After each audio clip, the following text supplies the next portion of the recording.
Well, the goal for every single NASCAR team is to go trophy hunting and pick up a few wins, maybe a few championships. And yeah, there's one team who you've probably gotten to know a little bit in the NASCAR Xfinity Series who has been making a little bit of noise, moving up to the Cup Series, and they'll be joining us here today on the Inside Lanes. We get ready for the stretch to come right here to Phoenix, Arizona for NASCAR Championship Weekend. Joining us on the Inside Lane, they are 14-time winners in the NASCAR Xfinity Series and NASCAR Cup Series winners. The owner and the president of Kaulig Racing out of Lexington, North Carolina, it's Matt Kaulig and Chris Rice. Guys, thanks for joining me. Hey, how are you, man? Hey, I'm having a great time out here in Phoenix, Arizona. It's not cold yet for 8:30 in the morning, but hey, I'm just excited to have you guys on the show, what you guys have been doing in the world of NASCAR, and just your attitude, your enthusiasm, your energy is absolutely invigorating. But I gotta know, Chris, when are we getting Matt in some of your CrossFit videos? I don't know how you get all the energy and then you use that, and when are we getting a collaboration or something? Well, I work out at 5:30 a.m. in the morning, so I don't think Matt's going to be joining me. He's not. He says it's 5:30, and that is at night, not during the morning. So, like, yeah, it's that's something I was telling Matt this weekend actually, because he was asking me, he's like, "Gosh, why do you do that?" And the biggest reason why is that's a good release for me. I get in there. I actually work out like this morning. I worked out with a Baltimore Ravens football player. He's not playing there anymore. He's a strength coach at Elon, and dude, he pushed me. I'm 47. He's like 30. And he pushed me to try to be like him. I'm like, you're crazy, dude. And but I make those guys Kaulig racing fans. We gave people money for how much weight they lost, if they ate well, different things like that. So it's something to drive the family atmosphere, but also something to drive some team atmosphere. They had full-man team situations, and it was good. And been great for my team here to go to work and lose weight and get healthy. And that's what it's all about. Yep, I will not be joining him anytime soon at 5:30 in the morning. I work out, but if I work out at 8 a.m. I usually work out in the evening, though. Well, you are a former football star, so I mean, you still kind of have some of that energy going and some of that muscle mass. So yeah, love it. I'll be 49 years old next week, so quickly approaching 50. I'm a whole year away from that, but nope. You got to stay in shape. You got to look good. You're representing a company, you're representing your team. So, that is a philosophy that Chris has and I have. I mean, you can't walk around looking crappy. So I tell our people, Devon, that it's one thing in your life that you can control. That's a lot, but it's mainly one thing. You can control your appearance. You can always look good. You can shave. You can cut your hair. I mean, I get a haircut once a week because I like for it to look good. Like Matt does the same thing. If it's not once, it's twice a week. It's a program how you build it. And I'm telling you, I was 300 pounds when I met Matt. So Matt was one of the big reasons I did this. I was. And I'm a stress eater. So lately I've been eating a lot, but I keep me some gum right on my desk and I chew it.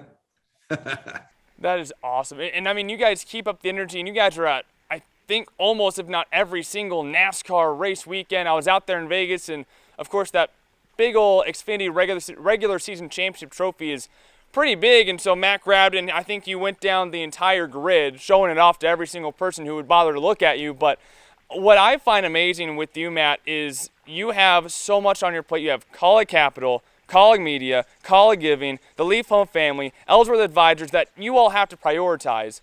But you jump in here, it's almost many years ago, just as a sponsor with Blake Cook.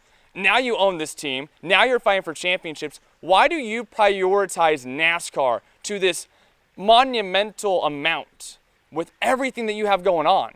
Well, the great thing, and I appreciate that. And it's funny, taking that trophy, I took the trophy off the pedestal or off the podium or whatever that we were taking pictures on. And I walked it over to Jeff Burton and Dale Jr. And I just walked up to him, and I actually kind of felt bad because Dale Jr., I mean, they were fighting for the championship too. So I just walked up to him and I was like, "Hey, do you guys like my trophy?" And they didn't really say anything. I don't know if they were mad a little bit, but whatever, it's fine. they both have plenty of trophies, so they're good. But no, I do prioritize NASCAR. I've gotten a lot more, and Chris knows this, a lot more into it. You know, I'm meeting this afternoon with some sponsors here in Hudson, Ohio. I'm in Northeast Ohio. And so I just love it. I mean, I love the challenge. I love how hard it is. I love winning the, even when you say we've got 14 Xfinity wins and a cup win, it's super exciting. And we know we are getting better. We are just getting started in this whole NASCAR thing. Now it's funny because it feels like we're just getting started, but I mean, this is our 6th season, but even in our minds, and I told you, we're still in our 40s, where a lot of these team owners are in their 70s, and 80s. And so, we're having fun with it. I'm having fun with it. And, the future is really bright, even as far as even getting into, we're not even in the Cup Series full time yet. We'll be in the Cup Series full time next year with two charters and running 2 cars and just having a great time. And it's super exciting. And we'll do this forever as long as it's fun. I do anything forever as long as it's fun. So we're really into that fact, what I just said. Like it's got to be fun. We try to make it fun for our drivers, make it fun for people that work for us, and we'll do this whole NASCAR thing until it's not fun anymore. And that's what I think make you two some great partners. And when I was talking with AJ a couple of weeks ago, the buzzword for me was every time that the interviewer says fun, take a drink, and everyone would have just been on the floor by the end of the interview. But I mean, that's what you guys do. You guys seem to go out and you all have fun at the racetrack. Your drivers all have fun at the racetrack in a cutthroat, difficult industry, difficult sport. And I mean, it goes with both of your guys' attitudes and personalities to have fun and have that attitude. But it's another thing to then instill that into your entire company, from the drivers, the crew chiefs, the travel guys, the guys in the shop. So how do you guys go about instilling this attitude and this personality and this mentality into your entire workforce? Well, go ahead, Chris. No, well, Matt, I was going to say, I'm going to let Matt answer that, because at Leaf Filter, when I showed up at Leaf Filter, that's the way it was. It's music playing, the culture's amazing. So I wanted Matt to answer that, because I took everything Matt did or does and brought it racing to NASCAR. Yeah, well, we talk about this, and we actually did talk about that this weekend. We were sitting at the motorhome talking about, I think somebody else was, and I actually was doing an interview with NBC, and he was asking the same thing. Like, you guys have so much fun. And I said, I have to be having fun. We travel literally every single weekend. We ran the Cup race at the Roval. So we're racing on Saturdays and Sundays. And if we're going to be at the track, if everybody's going to be at the track every single weekend, I'm not flying down from Ohio to not have fun or to be around a bunch of grumpy men and women, right, on a race team. If the driver's grumpy or if the crew chief's that's no fun for anybody. I don't know why anybody lives that way. So Chris is right. At Leaf Filter, people used to almost joke or be amazed when you walk in the front door and techno music's playing, right? And there's a good looking receptionist sitting there smiling and welcoming you in, and you walk around the building and everybody's saying, hey, and everybody's happy. And I used to joke and say, well, they'd be like, how in the world do you have a whole 1,000 people here and everybody's happy? And I say, well, it's pretty simple. You just get rid of the people that aren't happy, and that's actually one answer. And there's a lot of truth to that, because I don't want to be around people that aren't having a good time or aren't happy. And, there is a culture sometimes in companies or on race teams where it's not fun. I mean, for these guys, it's a lot of work. I mean, you're away from your family every single weekend, and you're at the racetrack and you're in the hauler and you're putting cars together. And sometimes you're not fast and you're frustrated. And, but that isn't how I want to have our race team run. And that's not how I want to spend my time in a sport, in a fun environment sport. That's, again, it's a sport. It's fun. It should be fun. I know it's very, very serious, business sometimes. But I think I've been blessed with having all the things that you said, Leaf Filter, and I've got a media company, and we got a wealth management company, and other like 27 other businesses, that we invest with and invest in. So when I come to the NASCAR track, it is for fun, and it's trying to trophy hunt. That's what we say. It's trophy hunting. It's not my paycheck or my mortgage is dependent on how we finish the race. Do you know what I mean? And so there's a big difference pressure wise.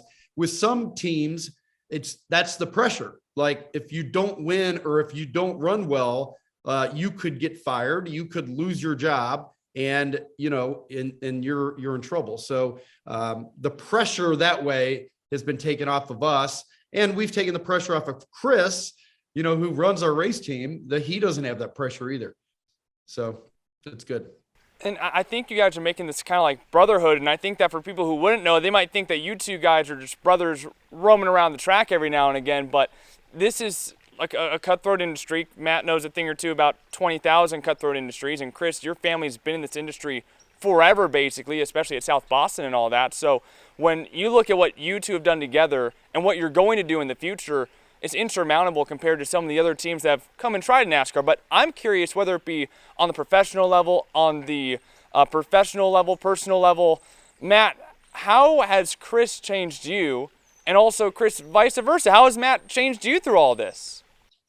Well, it's funny you say we're like bro, because he is my best friend. I feel like we're brothers.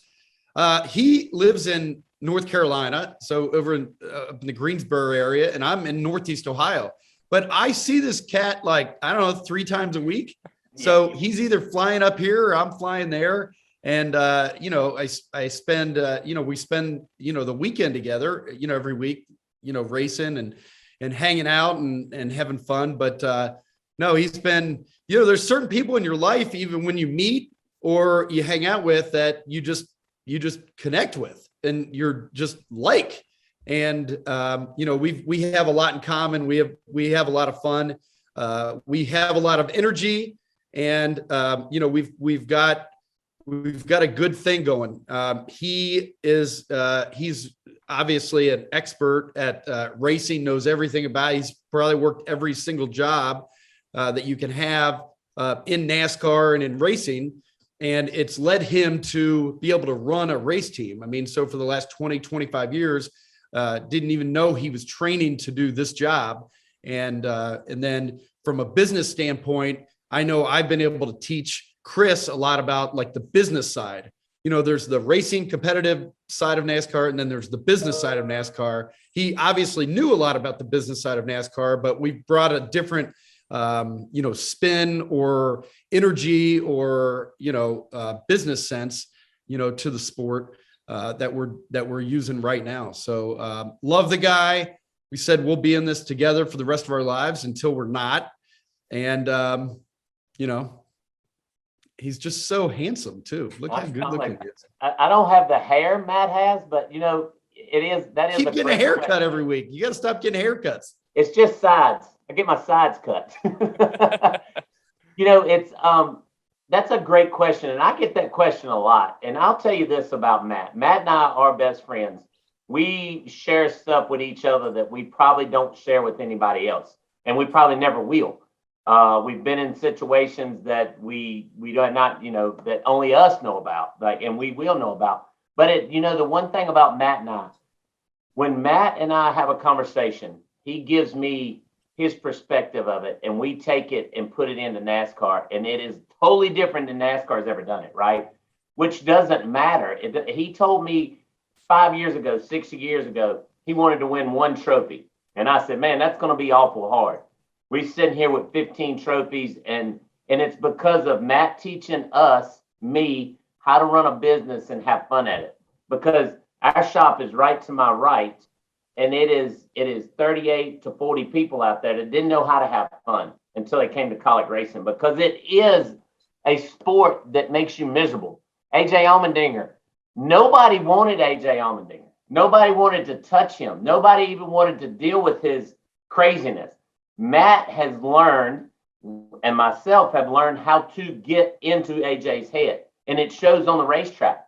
Will we ever tell that? Absolutely not, because we don't want anybody to know. So the couple Well, you things just did. well, we've got into his head. We ain't gonna tell you how we did it. Oh, how we do it. Yeah. Yeah. I'm gonna tell you. But the thing about Matt, he's my best friend. I can confide in him whether I'm mad, sad, happy, whatever, and he never judges me. A lot of owners and a lot of boss men will judge you. Well, if Chris is mad about this, we don't want to put him in that situation again. The first thing Matt will do, next play, Chris, let's go do that again. And that has made me better as a person. That's made me better as a leader. That's made me better at running his business or our business together. And, we're, like he said, we're young. We're not done yet. We have so many things we're getting ready to do that it's going to blow their minds that, that we are proud of as a group. And I couldn't love him more with it. I would say that to him, to his face, away from him. And everybody knows when I stand up and talk to people, Matt Kaulig is the number one person I talk about, because that guy is a young entrepreneur that is in NASCAR that will be here forever. He's not going to be the guy that runs after we win a championship. He's going to be here forever. And it's funny that you mentioned that point, because when I look at what you guys are building, yeah, the motto is trophy hunting. You want to go out, win the races, win the championships, and so on and so forth. But from what Chris has done in NASCAR, from what Matt's done in life, quite frankly, it feels like you guys want to do more than the race wins. It feels like you guys want to go and change, maybe even in a much more broader sense, the atmosphere of the sport. You want to have an impact on the world of NASCAR. And this year you guys teamed up with the Speedy Bear Brigade. And I know, Matt, you got so much philanthropy stuff happening in all of your endeavors when it comes to what you're doing. But when I look at what you guys did last year and what you guys want to do in the future with the NASCAR Foundation, I was able to go to a Speedy Bear Brigade handoff last year here in the Valley, and just seeing the children at the children's hospitals just light up their face when they're handed this really cool bear, and the drivers come in and talk to them. What do you guys see how Kaulig racing moving forward will change, of course, the NASCAR Foundation, but what you're trying to do in NASCAR itself? Before he talks about the Speedy Get Bait, when we win races, Devon, we take the trophy through the infield. Like we do. We go, and I told Matt this on Saturday. Nobody stays at Charlotte. We're at Charlotte. We win Saturday night. What do? We go out and meet the fans, and Matt meets them. We went to the Tim Duggar concert before the race on Sunday. He's standing there talking to 15 different people. Nobody does that. Nobody does that. We want the race fans. So we're changing it to where we know the race fans are number one for our sponsors. But as far as the charitable givings, Matt's changing the NASCAR view of that. Yeah, the NASCAR Foundation. So we do most of our giving with Kaulig Giving, my charitable giving programs here in Northeast Ohio. So that's mostly where we do it. But we've teamed up with certain organizations like the NASCAR Foundation, which is obviously nationwide or in North America, or they're trying to be worldwide, just to give. We gave to over 100 501c3 organizations this year. But, when we heard what they're doing as far as like the Speedy Bear Brigade, it was National Teddy Bear Day that we had. They actually come up to Northeast Ohio with and did the Speedy Bear thing at Akron Children's Hospital here in Ohio. And Chris came up, and, unfortunately we weren't able to have the drivers up just because of the whole COVID situation, in the hospital. But no, we're teaming up with them to really just show what we do philanthropically. They do a great job, but we bring a whole nother level of giving an organization. I've got a few people that are full-time employees doing our philanthropy. We do a lot with the Cleveland Indians, who are soon to be the Cleveland Guardians. And we run all their charitable giving programs and really help them. So we're really looking forward to working with Nicole and everybody there at the NASCAR Foundation to really make a difference.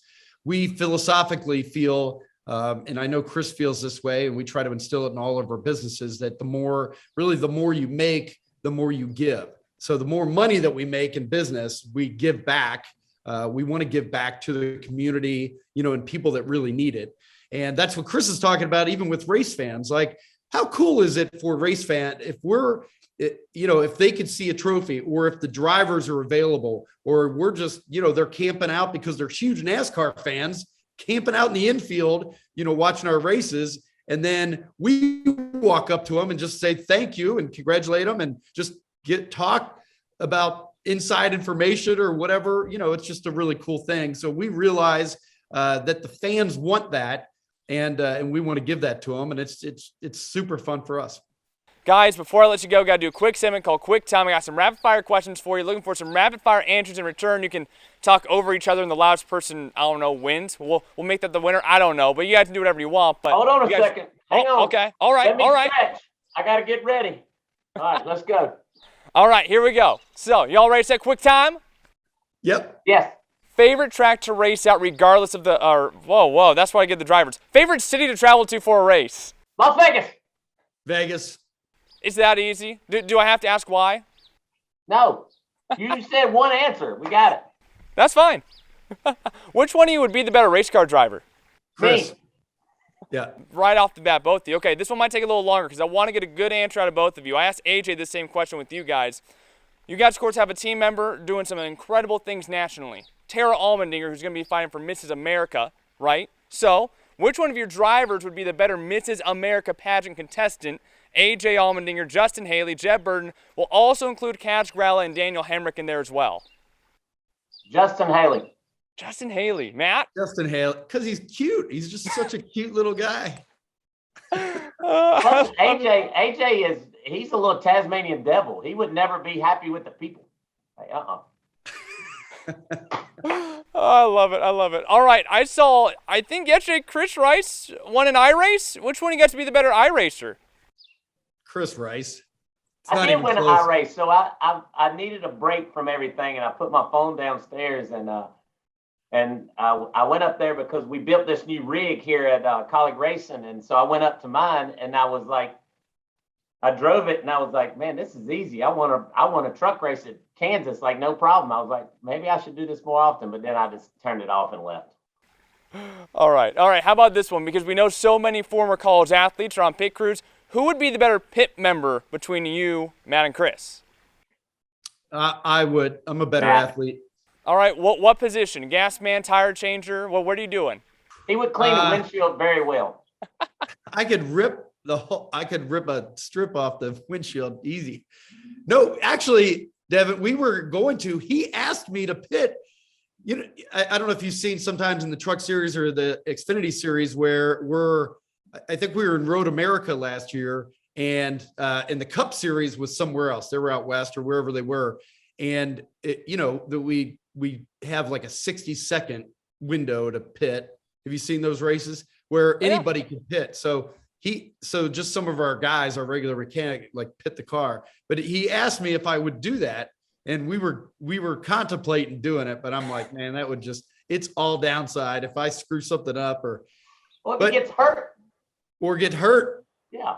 Blow up my back right there on pit road. That'd be great, though. That actually would be great. You have to come get me. But I could jack the car. That seems like not the easiest thing to do, but you just jack up the car and let it down. I was a pit crew member when the stops were 25 seconds. I was Jeff Burton's gas guy. I jacked for Randy LaJoy. So yeah, I was but not no more. No. I mean, I tell you what, you guys have a part-time car in the Cup Series next year. We'll put Chris in the cockpit. Matt will be on pit road. Maybe Matt will take Chris's job up on top on the crew chief role. I mean, come on. Endless possibilities. Simulators don't move. They stay still. They're not fast. I'm good. If you wreck, you don't get hurt. I am not getting in one of those race cars. Them guys are crazy. No. I would spot. I still want to do that. I'll probably spot one of these days. On the. You would have to pull your microphone down. His microphone. He's like, I don't want to ever talk on the microphone. But I could spot. I'll spot for somebody. We'll put him on the road course in one of the corners, toughest corners, and let him be AJ's, because AJ will scream at you no matter who you are. That'd be fun. I'd pay a lot of money for everything that we just talked about just to see some of that stuff. All right, last one for you guys. If you two have a chance to race for a championship at Phoenix Raceway on November 6th, maybe with a couple different cars, what do you guys think will be the biggest obstacle to get that championship here at Phoenix Raceway? Oh, man. Well, I was talking to somebody about this the other day. It just comes down. The cool thing about the championship race is that it really just it's going to come down to whoever, it's dumb to say because every race is this way, but really whoever has the best car. I mean, there's a lot involved. You'll have whoever the drivers are, you'll have 4 great drivers that are all capable of actually winning. And you see that every single week. I mean, AJ will be fat, Austin Cindric, Justin Allgaier, Noah Gragson, Justin Haley, Harrison Burke. I mean, whoever's in it is definitely capable of winning that race. It'll just come down to, probably a little bit of luck. Whoever, I don't want to say guesses right on setup. And, I know I know we are working hard, on setup for Phoenix, and these guys are working hard on setup and simulation. But really it just comes down to that. I mean, I'm already nervous about it, and excited, but just to see how that thing plays out. We came last week, or last year, Justin Haley was in the final race, and it really came down to the last corner. Justin, who was it? Justin Allgaier and Austin Cindric they were racing hard. They came off the final turn and they about wrecked each other. And right behind them was Justin Haley. I mean, if those guys would have wrecked, Justin would have won the championship. So that's the cool thing about having a championship race and one final time. But who knows how who's going to win that thing. But all I know is you got to get there even to have a chance to win it. Yeah. The biggest obstacle will be, we have practice there, and it's going to be not making mistakes. So mistakes will be our biggest obstacle. Like, don't make a mistake, whether it's putting the car together, whether it's pit stops, whether it's on the racetrack, whether it's running into somebody, whether, lapping a car. Like we watched Jeff Burton run into the 11 at Phoenix, the first race, and it's like, don't make mistakes. You don't make mistakes, you have a shot at the end, and that's all you can ask for. And the mistakes will be the key. We built brand new race cars. We raced one at Richmond. We're racing one this weekend, and we're racing one at Kansas. And we're going to pick, for the 2 drivers that make it, we're going to pick the 2 brand new race cars to take there. So we got to not make a mistake of building these race cars. And it just goes from the top all the way to the bottom. It doesn't matter who it is. Not make a mistake. That will be the key word for that week. Don't make mistakes. Well, guys, I'll let you go off of that. You guys both have some somewhat busy schedules in life and all that, but I've been looking forward to maybe doing this for a long time, and I'm so glad that we're able to do it, because what you guys are doing in the world of NASCAR for the fans, for the industry, has been so much fun to watch. So best of luck to you guys the rest of the way, and maybe we will chat again on that big old stage after the race on November 6th. That'd be great. I like that. We'll be smiling, and that's what it's about. Make sure you smile. Oh, yeah. Smiling and having fun. Smiling and having fun. This is the Inside Lane on Sports 360 AZ. Keep it to Sports 360 AZ all playoffs long as we get ready for NASCAR Championship Weekend at Phoenix Raceway.